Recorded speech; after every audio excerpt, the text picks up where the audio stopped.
Namhlanje ngifisa ukukhuluma ngetopic ethi ayibebucayi. Ngizokhuluma ngayo le topic ngoba ngifisa ubone oqili kaSathane. Kodwa ukuthi labantu laba bakwenza willingly and knowingly abaningi babo. Abanye ba-aware. Ngicela ukutshena ukuthi ngale nkathi umuntu azi yonke into ngawe, unamandla lo muntu kuwena. And kulula ukuthi akulawule. Ngafellowship ebandleni la khona wawuphoqwa ukuthi uvume izono kubona noma koyedwa kwabo.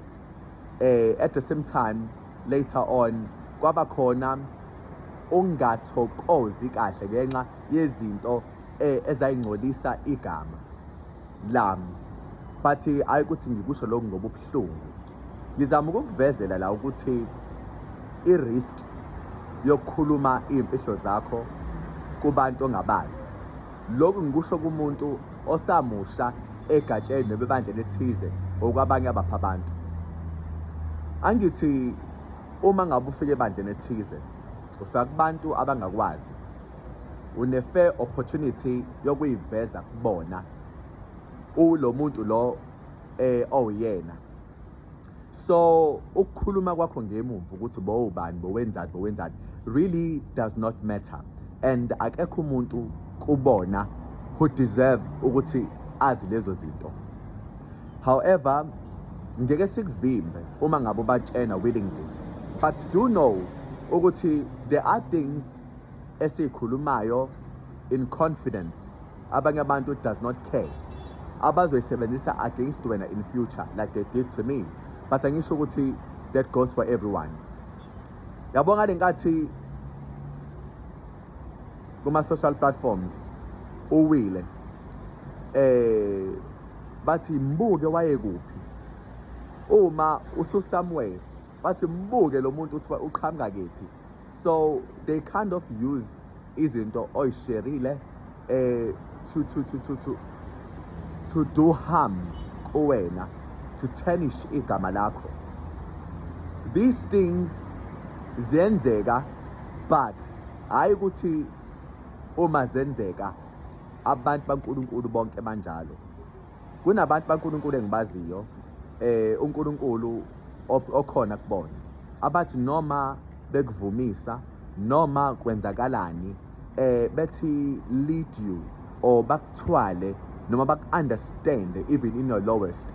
Bathi-ke akusibona bonke abantu abanjalo, abanye bakhulile abanye bakhulanga. But to be on a safer side, wena until you are ready, abantu bafunde qala. Uma usubafundile waqeda, waneliseke ukuthi these people abami, these people are not abami. Ngoba abantu abakwamukele uzobezwa, abantu abangakwamukele uzobezwa. Njengami nje ngafika laphayana, I shared so much. Kodwa ngathola ukuthi me, I was sharing innocently. Kodwa bekukhona abantu abangijajayo ngenhliziyo. Wela kule ndaba ukujaja umuntu. Njengoba ngikhuluma ngalokho, I feel ukuthi kuzosiza omunye umuntu who's going through a moment in life whereby akazazi ukuthi ubani. Kodwa ke ngiyazi lobu bufakazi engizama ukubushare noma hlasimpe le teaching engizama ukuyidlulisa using okwami will help this individual ukuthi angenzi izinto carelessly. Njengoba abantu becontrolana, they want power. Uma sebazi kakhulu ngawe, they will control you. Ngengavasha kwelinye ibandla incekukazi noma umamfundiswa lapho enye intombazane esayintsha yayingaseze esontweni, and instead of uyibizele eceleni ayibuze what is happening, sesinjani isimo sasekhaya, why bongeze esontweni, wasukuma wafakaza wathi hayi njengosibanibani esingabazi sibeqhamuke sebezofakaza kade sabagcina. And she might have said that ngendlela yokuthi uyadlala angazi, but I think that was using amagama carelessly, that was bringing down lamphefumulo instead of building up lamphefumulo. Okunye kunalezi zinto lezi umuntu ayizwayo ngaphakathi uma inceku noma incekukazi ikhuluma ngobudlabha uyalimala kakhulu. It's like usulinyazwa uNkulunkulu ngoba lo muntu umele iposition kaNkulunkulu. Okusho ukuthi lo mama lo little did she understand isihlalo ahleli kusona ukuthi isihlalo esiphezulu, and indlela akhuluma ngayo kumele kube indlela ekhombisa ubuholi. I'm trying to make you understand ukuthi siyasimzonda uNkulunkulu, sitshena ukuthi sikhishwa uyena emabandleni kanti asikhishwanga uNkulunkulu emabandleni. Abantu laba esidane sabanikeza focus expose ngabe lo focus inikeza uJesu. I remember nami at some point ukuthi uma ngikhuluma naloya muntu angikhuluma naye, I thought ukuthi this will go away, it will remain in confidence. Kanti la muntu akanendaba nami. All he or she wanted to do was, angifuna ukuveza ukuthi wawisimo esinjani ukuze meyabona lama video angazi ukuthi ngikhuluma ngaye. Angithi wayefuna ukuthi laba ayesekushare kubona bekwazi ukumbona ukuthi bayiqembu elilodwa. So if ungena endaweni as a new member, bafunda abantu, give yourself that time. Ungayivumeli ipressure abazokufaka yona ukuze bazi ngawo. Nofuna ukuvashela futhi endlini yakho, if ungakobe ready angavakashi. Abakwazi nje ukuthi uzofellowshipha nokuthi usebenza phi, nofuna bomngani wakho. No, qala wena ubafunda abantu qala, and then mase uthi warm up bona. Angithi ngalenkathi restricting abantu ukuthi they must have a way yokusondela kuwena, it's actually protecting yourself, because labantu laba they've been there longer, bayazana wena bangakwazi. Si-avoida ini la, si-avoid ukuthi ulimale mase uyabuyela ezweni. Mase ulimele izwe livula izandla lithi uphuma ngaphakathi othi simamkele thina, and then wena ngeke usaphinde ubuyele lapha ngaphakathi ngoba ulinyazwa abantu hayi uNkulunkulu. Ngiyakhumbula mina kunalo mfundisi nje owasebenzisa amagama carelessly, and ngabona ukuthi yabo lo akangazi kahle, hayi ukuthi ngoba ngimile ekholweni ngime ngaye. Ngizomtshengisa ukuthi mina nguba ngizophuma ngibe mkhulu kakhulu in terms of ukumsebenzela uNkulunkulu. And emva kwalokho kuthe ezofuna ngivume, wathi vuma ke kumina ukuthi indaba mzalwane uthi uyashiya. Wathi at least vuma komunye umzalwane ke noma ilo ukuthi indaba uthi uyashiya. They did not have that power to me to force me ukuthi ngivume koyedwa kwabo, and I didn't ukuthi ngivume koyedwa wabo simply because ngabe futhi basangibambile ngisahleli kubona. Emva kwalokho I believe ukuthi leli verse lika John 15 lapha no verse 2 igatsha elikhombisa ukuthela uba bayahlungu bathele kakhulu izithelo ukuthi that happened to me, because emva kokuphuma lapha, that is when I expanded on social media. That's when I expanded ey'ndaweni ey'ningi ngaxhanta, busy spreading izwi laNkulunkulu, to prove ukuthi when you are being micromanaged, you are unlikely to grow. You become fearful and very skeptical ukwenza izinto ngoba kukhona umuntu la who wants to know your whereabouts, what you are planning ahead. Kwakunjalo ke kumina ke ngangasazazi noma hlasiphi sengirazi noma sengirong. Emva kokuthi ngiphume on those chains, that is when I began to see Christ for who he is. Angizama ukuhlamba la phambi kwabantu, angizama ukugeza, but baningi abantu laba baboshwe amaketanga who are not enjoying the freedom of being in Christ. Kunaloku ukufellowshipha kobungane nokufellowshipha kokukhula. Ukufellowshipha kobungane ukuthi hayi angifuni ukona mengona uNkulunkulu ngeke sangamkela, ngeke sakhuluma nami, ngeke sangizwa. Ukona wengane ke lokho ke ngoba izosaba, but le eyonile yabona ukuthi la ishili yasha la ibisikhula, mase ithi ngengisala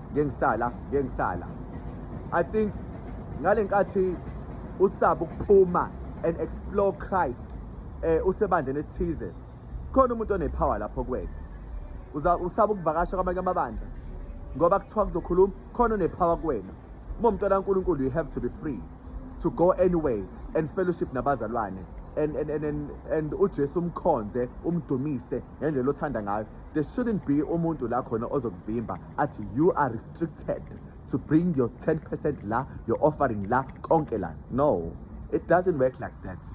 Bazalwane, uJesu uma sinaye kumele simshele nabo bonke abantu. But ke angikho lapho. La ngikhona ngifisa ukucacisela ukuthi ukona komuntu omdala ingoba lo muntu lo usiyakwazi uhlanisa wrong no right. Uma esenza wrong uyawenza but with umqondo to back up lento ayenza wrong. Mefika uNkulunkulu uzosisa uNkulunkulu ngawenza u1 no 2 no 3. I had to ukuthi umzalwane ngimkhulule ngoba umzalwane wayekhala ngokuthi abazalwane benza u1 no 2 no 3 kuyena. Ngase ngamkhulula ngathi mzalwane zitholele ibandla ozofila safe kulona ngoba la okhona awusa enjoy kahle. And yambona lo mzalwane lo as much as ekhululile umzalwane wakhe akafunanga afe lo mzalwane ukukholwa kwakhe but excuse bathi sungani noma yiliphi ikhaya elizokwamkela kunokuthi uhlale lana uhlale kabuhlungu.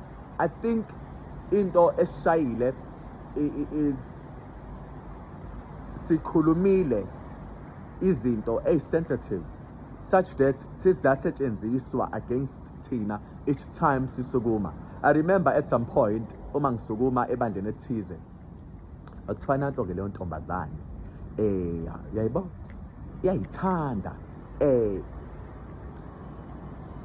ukuthi ka bathina ngifuna uqamba amanga anginako lokho ukuthi ngiwarisheke, which is why ngikhuluma kanje la obala. But what I can say is yabona ebandleni kaNkulunkulu ukhona uKristu kodwa uhleli kulaba abayingcosana. Mengithi uhleli laba abayingcosana uphila kwabayingcosana futhi ukhona noSathane ebandleni likaKristu uphila kwabaningi yilaba especially abangafuni ukwamkela intando kaNkulunkulu benze ngendlela kaNkulunkulu. Kodwa labantu laba because bahleli emabandleni abafuna ukuphuma baba njengokhula ohlukumeza abazalwane, ohlaba abazalwane, olwenza ububi kubazalwane. And it's unlikely ke ukuthi abazalwane bekwazi ukuya phambili having those people. Now uyibuke nje ezumzalwane usuzo hlukumeza abazalwane ubahlebe uba oppress basically nje uthi bully abazalwane. Umzalwane onjani othi bully abazalwane ngaphakathi enkonzweni? You can't bully others enkonzweni. Enkonzweni it's a safe space sikaNkulunkulu where people should feel free to connect with uNkulunkulu. Uma wena usumzalwane who will bully abazalwane, what do you actually mean? Zibuke wena lonto whether uyimvu noma umelusi, zibuke nawe lokho ukuthi ayikho nje right lonto le. It's not relevant. Ikharitha kaJesu is to accommodate, welcome, help, listen to people and yeah, umoya kaNkulunkulu uhlezi ukhona ke to help, but asinalo ilungelo lokuthi senze noma kanjani ebandleni likaKristu. Ngiyakhuluma ngizama ukupheka. I hope ukudla lo engikushoyo kuyadleka. I'm using myself as an example ngoba ngifuna kusasa kuthiwa usizwe usebenzisa igama lobani, but njengoba ade ngiwasebenzise lama examples alaba abazalwane ingoba ngifuna nawe uma uyiloyo mzalwane do away with that ukuze abazalwane will come to you abaningi bekhulume kuwena. The reason why kuthiwa emabandleni kugcwele abathakathi ingoba abantu abaningi abafuni ukukhombisa uthando ukuxolela nokusiza. Yabo uma kufika ingane yentombazane iphumezweni ithwele izono ikhala ithi angithandi ukuphila le mpilo engiyiphilayo but ngihleli nalo muntu ngoba uyangondla. Angithandi ukuphila le mpilo engiyiphilayo ngoba ngale mali ngiyakwazi ukuzondla engiyenza ngemisebenzi kanje. Uma kufika ingane yomfana isho ukuthi thina ekhaya ayikho umuntu osebenzayo ukuze kodwa sidle mina ngenza uba no 2 no 3. Labantu laba they come in the church because bafuna ukuthi besizwe. Thina uma ngabe sizothatha leyo situation yabo sihlekise ngayo sishare amongst each other, leyo mphefumulo izobuyela ezweni ithi ayi angisizakalanga. So ke why would God judge me? We are representing uJesu kubona bonke abantu esiveza kubona. Lokho engikushoyo ngiyakusho ngoba baningi abantu abenza izinto not knowing ukuthi izinto abazenzayo amazwi abakhuluma bazokhululwa yiwona futhi bebanjwe ngawo. For example, ngiyakhuluma kanje, ngiyazi kusasa lo engikhulumayo uNkulunkulu othi wakhuluma kanje isizwe indaba pho wenze kanje, nami I will be accountable. Ngiyakhuluma mina kanje ngoba angifuni phambi kwaNkulunkulu kube khona into engiyishiyile.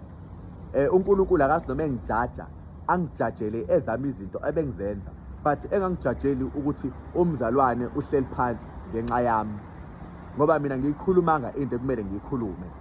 Kumele kodwa ke uma sisemabandleni sizama ukukhulula abazalwane. Ngake ngaye esontweni elithize mengithi ngiyokhonza I felt ukuthi lana the spirit of God is not there. Ngabuya ngiphatheka kabuhlungu ngilimele umoya wami ungekho right. Why? It's because laphayana spirit of life is not there. There should be a reshuffle. Kube khona bazokhushulwa ngoba ngangibona ukuthi there is a potential ihleli phansi. Abantu are lacking i-potential baphezulu and labo bantu labo bavimba laba uNkulunkulu abafunayo njengoba lisho izwi. Bantu bami abaniholayo badukisa imikhondo ezindlela zenu. Bantu bami besifazane banihola. Abaniholayo bayanidukisa. Abantu abaningi abafuna ukuphatha ngoba ekhundleni abazilutha abanye basayingane. Abanye they are lacking character. Kodwa abantu abahleli phansi abakwazi ukukholwa uNkulunkulu banaye and kuba buhlungu kakhulu ukuthi umuntu onoNkulunkulu ahlale phansi athi listen for isikhathi sonke se-service umuntu ongazi ngoKristu. Most of the times I was challenged ngoba mina ngiyakwazi ukukhuluma and mengikhuluma angibi nendaba ukuthi ubani ozokhuluma athi so long as lento uNkulunkulu ethe ngiyishilo sengiyishilo. Ngifisa ukusho la ukuthi